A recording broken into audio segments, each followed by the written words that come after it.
2001년 가을, 대한민국은 뜨거운 트로트 열풍에 휩싸여 있었습니다.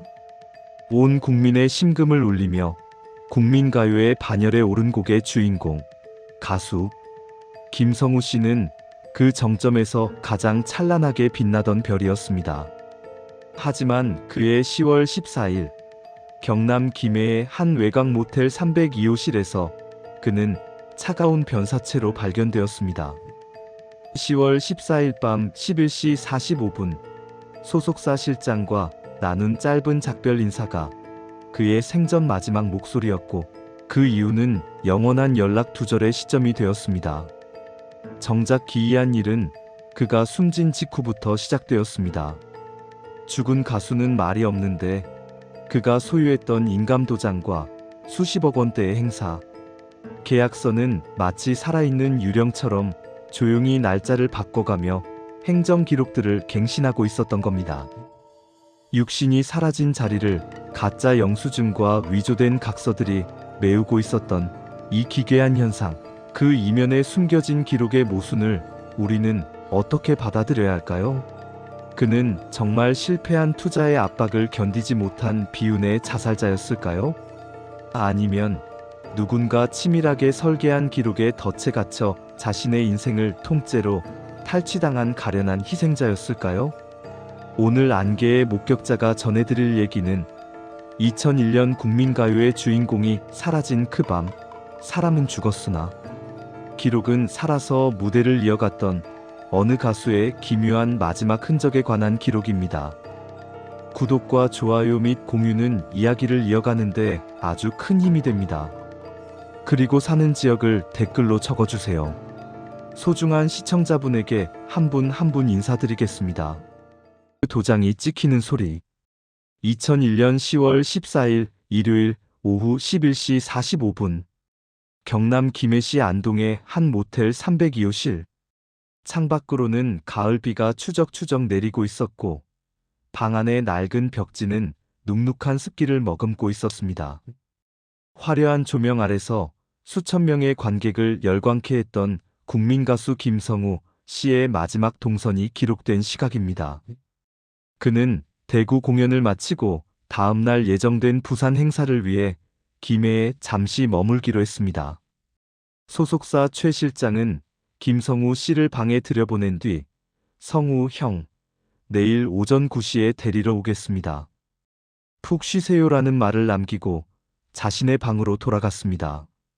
그것이 살아있는 김성우 씨를 본 마지막 물리적 목격이자 공식적인 연락 두절 시점이었습니다. 하지만 사건의 미스터리는 다음날 아침, 그가 싸늘한 시신으로 발견되기 전부터 이미 은밀하게 작동하고 있었습니다. 모텔 복도의 차가운 공기 속에서 기록은 주인의 죽음을 비웃듯 앞서 나갔습니다. 기록에 따르면 김성우 씨가 방으로 들어간 지 불과 15분이 지난 10월 15일 월요일 오전 0시 10분, 모텔 프런트의 숙박부에는 김성우 씨의 이름으로 1일 추가 숙박 결제 기록이 남겨졌습니다.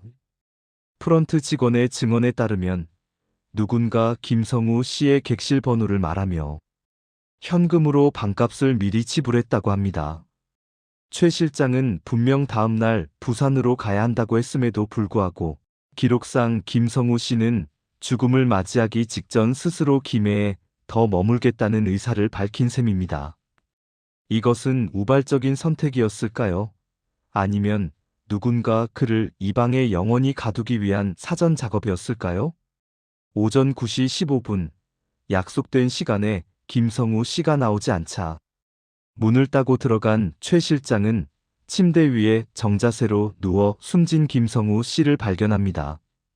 방 안에는 침입의 흔적도 격렬한 저항의 흔적도 없었습니다. 오직 정적만이 가득했습니다. 현장에는 그 흔한 유서 한 장 없었습니다.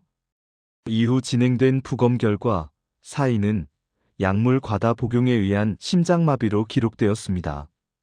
평소 지병도 없었고 술도 즐기지 않던 그가 왜 그토록 많은 양의 수면제를 삼켰는지는 미스터리였습니다. 침대 옆 협탁에는 물컵 한 잔과 찢어진 메모지 조각만이 뒹굴고 있었습니다. 하지만 더 큰 의문은 그의 소지품 가방 안에 들어있어야 할 수십억 원 상당의 행사계약서, 뭉치와 그의 인격과도 같았던 상하 인감도장이 흔적도 없이 사라졌다는 점이었습니다.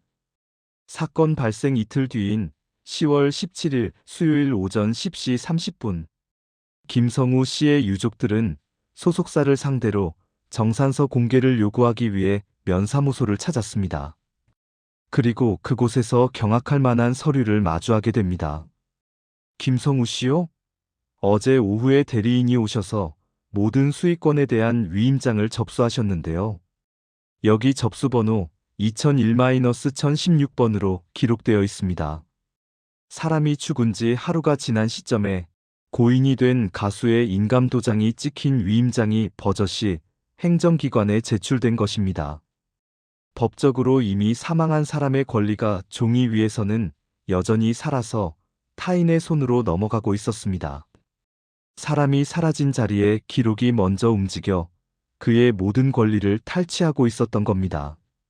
마치 죽은 자가 살아있는 것처럼 행정적인 절차들은 기괴한 생명력을 얻어 멈추지 않고 흘러가고 있었습니다. 해시태그 기록의 시간표와 첫 번째 반전 유산의 덫. 가수 김성우 씨의 동생 성진 씨는 형의 죽음이 단순한 사고가 아님을 직감했습니다. 형은 누구보다 자신의 명예를 소중히 여겼고 특히 가족들에게 짐이 되는 것을 극도로 경계했던 사람이었습니다. 그런 형이 아무런 말도 없이 무책임하게 떠났다는 사실을 성진 씨는 받아들일 수 없었습니다. 장례를 치르던 도중 성진 씨는 형의 방 책상 서랍 안쪽 비밀 공간에서 낡은 통장 하나와 편지 한 통을 발견했습니다. 이것이 사건의 첫 번째 전환점이었습니다.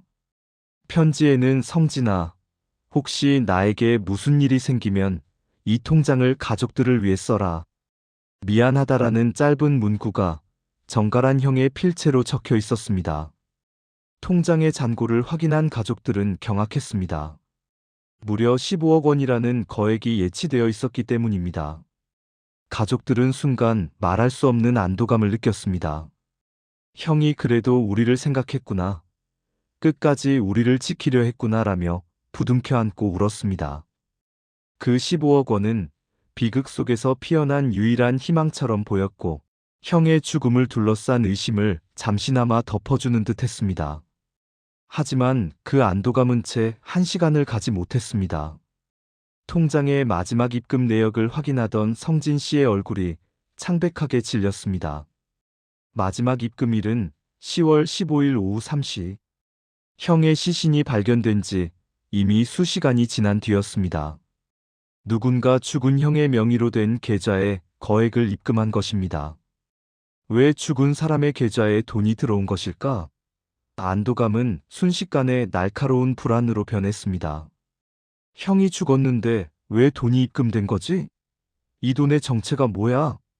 성진 씨는 은행으로 달려갔습니다. 은행원의 증언은 가슴을 서늘하게 만들었습니다. 그날 기억나요. 한 남자가 검은 선글라스를 쓰고 와서 무인 단말기를 사용하지 않고 창구에서 직접 입금을 했어요. 김성우 씨 명의의 정산서를 들이밀며 이건 가수의 정당한 수익이니 지금 당장 입금 확인증을 끊어달라고 재촉했죠. 아주 고압적인 태도였어요. 마치 이 입금 기록 자체가 목적이라는 듯이요. 성진 씨는 깨달았습니다. 그 통장은 형의 따뜻한 유산이 아니라 범인들이 형을 자발적인 잠적자로 만들기 위해 설계한 가장 정교한 미끼였습니다. 가족들이 그 돈을 쓰는 순간 형의 죽음은 돈을 챙겨 도망치려다 사고를 당한 장남의 추문으로 영원히 덮일 판이었습니다.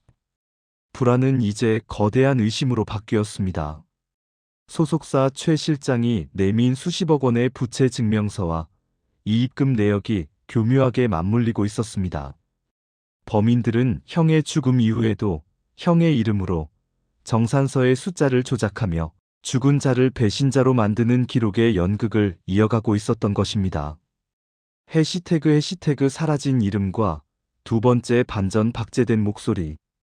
사건 발생 열흘째, 동생 성진 씨에게 발신자 제한 번호로 한 통의 음성 메시지가 도착했습니다. 이것이 사건의 두 번째 전환점이었습니다. 메시지를 재생하자 흘러나온 목소리는 분명히 형, 김성우 씨였습니다. 성진아, 나 지금 대구에 잠깐 내려와 있어. 복잡한 일이 좀 생겨서 당분간 연락이 힘들 것 같다. 아버지랑 엄마 잘 챙기고 있어라. 곧 갈게. 그 목소리를 듣는 순간 성진 씨와 어머니는 바닥에 주저앉아 통곡했습니다. 살아있었구나. 성우가 살아있었어. 죽은 줄 알았던 아들의 목소리에 가족들은 말할 수 없는 안도와 기쁨을 느꼈습니다. 모텔에서 발견된 시신이 혹시 신원 확인이 잘못된 것은 아닐까? 형이 어떤 사정이 있어 죽음을 위장한 것은 아닐까? 하는 헛된 희망이 가족들의 이성을 마비시켰습니다. 하지만 그 기쁨은 단 5분 만에 극심한 혼란과 공포로 뒤바뀌었습니다. 성진 씨는 형의 목소리를 다시 한번 자세히 듣기 위해 이어폰을 꼈습니다. 무언가 이상했습니다. 문장과 문장 사이의 호흡이 부자연스러웠고 형의 목소리 뒤로 들리는 아주 미세한 배경음에 집중했습니다. 그것은 형이 생전에 가장 좋아하던 노래, 하지만 아직 발매되지 않은 형의 신곡 반주 소리였습니다. 그런데 그 반주의 박자가 묘하게 늘어지고 있었습니다. 평소 완벽주의자였던 형이 녹음실에서 결코 낼 수 없는 소리였습니다. 성진 씨는 형의 일정표를 다시 확인했습니다. 형은 사망 전날인 10월 13일에 녹음실에 있었습니다. 성진 씨는 녹음실 엔지니어를 찾아가 끈질긴 설득 끝에 충격적인 증언을 확보했습니다.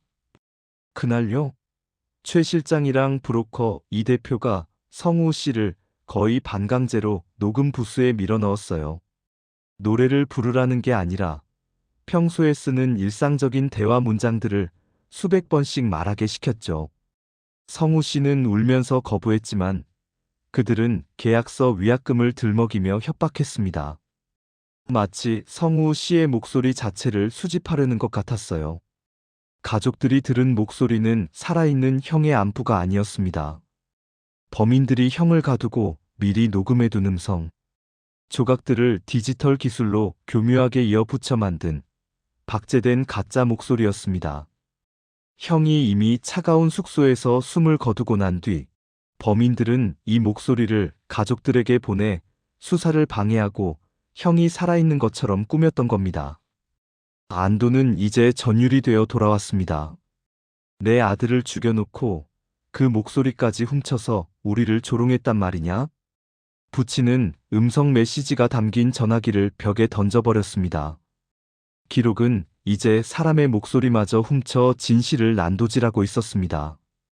인간의 존엄성은 사라지고 오직 조작된 데이터만이 주인의 자리를 차지하고 있었습니다. 해시태그 기록의 시간표와 모순 무너진 성벽. 성진 씨는 이제 사람이 아닌 기록의 시각으로 사건을 완전히 재구성하기 시작했습니다. 그는 종이 위의 시간들이 서로 충돌하며 비명을 지르고 있다는 것을 깨달았습니다. 그리고 10월 15일 월요일 오전의 기록들 속에서 치명적인 모순을 발견합니다. 범인들은 형의 인감을 복제해 15일 오전 11시 30분에 부산의 한 은행에서 형의 명의로 된 거액의 예금을 인출했습니다. 기록상으로는 형이 그 시각 부산은행 창구 앞에 서 있었던 것으로 되어 있었죠. 하지만 성진 씨는 형의 마지막 흔적인 고속도로 통행권 기록을 찾아냈습니다. 10월 15일 오전 11시 15분. 형의 벤 차량이 김해 IC를 빠져나간 기록은 있었지만 그 차량이 부산 서면의 은행까지 도착하려면 당시의 교통 상황과 도심의 정체를 고려할 때 최소 40분은 걸려야 했습니다. 11시 15분에 고속도로를 빠져나와 11시 30분에 은행 창구에 앉아 있는 것. 15분이라는 찰나의 시간 차이가 범인들이 설계한 완벽한 기록의 성벽을 무너뜨리는 결정적 단서가 된 것입니다. 15분 만에 김해에서 부산 서면까지 가는 것은 2001년의 도로 사정으로 절대 불가능했습니다. 그것은 물리적인 기록이 내뱉는 진실의 신음이었습니다. 은행 창구 직원의 증언은 더욱 참혹했습니다. 그날 기억나요. 한 남자가 모자를 깊게 눌러 쓰고 들어왔는데 얼굴이 너무 창백해서 몸이 안 좋냐고 물었거든요. 피부는 차갑게 식어 보였어요. 그런데 옆에 검은 양복을 입은 남자가 가수 김성우 씨인데 지금 공황장애가 와서 말을 못하니 빨리 처리해달라고 다그쳤어요. 그 창백한 남자는 창구 너머의 저를 아주 간절하게 바라보며 무언가 말하려 입을 뗐지만 옆에 남자가 그의 어깨를 강하게 누르며 말을 가로챘죠. 마치 꼭두각시 인형처럼 앉아 있었어요. 그 남자는 단 한마디도 하지 않았습니다. 가수 김성우 씨는 이미 그 시각 의식이 희미해진 상태 혹은 이미 숨을 거둔 직후 범인들에게 끌려다니며 자신의 이름으로 된 가짜 기록들이 하나씩 만들어지는 과정을 지켜봐야 했을 겁니다. 자신의 전 재산이 인출되고 자신의 이름으로 채무각서가 발송되는 그 비극적인 서류의 연극 속에 그는 강제로 출연당하고 있었던 겁니다. 범인들은 CCTV 공백을 이용해 대역을 내세우거나 사각지대에서 형의 신체를 조작했습니다. 사람이 사라진 자리에 기록이 주인 행세를 하던 그 끔찍한 시간 동안 김성우 씨는 소리 없는 아우성을 지르며 마지막 흔적을 남기려 몸부림쳤던 것입니다. 5분의 오차, 15분의 공백. 그 틈새에 그가 남긴 진짜 진실이 숨어 있었습니다. 해시태그에 시태그 남겨진 것. 결국 기록은 승리했습니다. 법적 시효가 흐르는 동안 형의 모든 재산은 브로커 일당에 의해 복잡한 경로로 세탁되어 공중으로 사라졌습니다. 법원은 서류상 인감과 위임장애 하자가 없다. 고속도로 통행 기록은 정황일 뿐 직접적인 증거가 될 수 없다며 소유권 이전을 정당하다고 판결했습니다. 범행의 주동자로 의심받던 이들은 우리는 죽은 자의 뜻을 따랐을 뿐이라며 완벽하게 조작된 서류 뭉치를 방패 삼아 법망을 빠져나갔습니다. 김성우 씨의 죽음은 그렇게 공식적으로 자살이라는 두 글자로 마침표를 찍었습니다. 하지만 우리가 주목해야 할 것은 그 기록의 완벽함이 아니라 그 이면에 뚫린 거대한 빈칸들입니다. 10월 15일 오전 11시 15분과 11시 30분 사이 그 불가능한 15분의 공백 속에서 김성우 씨는 과연 어떤 상태였을까요? 그는 자신의 이름으로 돈이 빠져나가는 것을 보며 무슨 생각을 했을까요? 국가의 공식 기록은 그를 자살자로 정의했지만 그날의 고속도로 기록과 약국 처방전 그리고 늘어진 목소리의 음성 변조 기록들은 그가 마지막까지 자신의 삶을 빼앗기지 않으려 몸부림쳤던 진실의 윤곽을 희미하게나마 그려내고 있습니다. 기록은 때로 사람을 완벽하게 지워버리는 무기가 됩니다. 김성우 씨의 육신은 한 줌의 재로 변해 흩어졌고 그의 통장과 땅, 그리고 목소리마저 타인의 것이 되었습니다. 그러나 서류상으로 완벽한 그의 마지막 며칠은 역설적이게도 가장 비어있는 시간들이었습니다. 그 빈칸이야말로 어쩌면 그가 우리에게 남긴 가장 강력한 증언일지도 모릅니다. 그는 자살한 실패자가 아니었습니다. 그는 자신의 이름이 기록의 미로 속에 갇혀 난도질당하는 것을 지켜보며 언젠가 누군가 이 기록의 모순을 찾아내 주길 바랐던 외로운 싸움꾼이었습니다.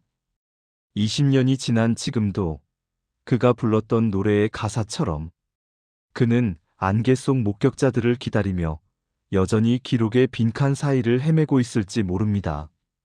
기록이 지운 그의 이름은 과연 언제쯤 온전한 주인을 찾을 수 있을까요? 이 사건은 지금도 기록으로만 남아 있습니다. 오늘 이야기 마무리하겠습니다. 다음 이야기는 더욱더 흥미진진한 이야기로 찾아오도록 하겠습니다.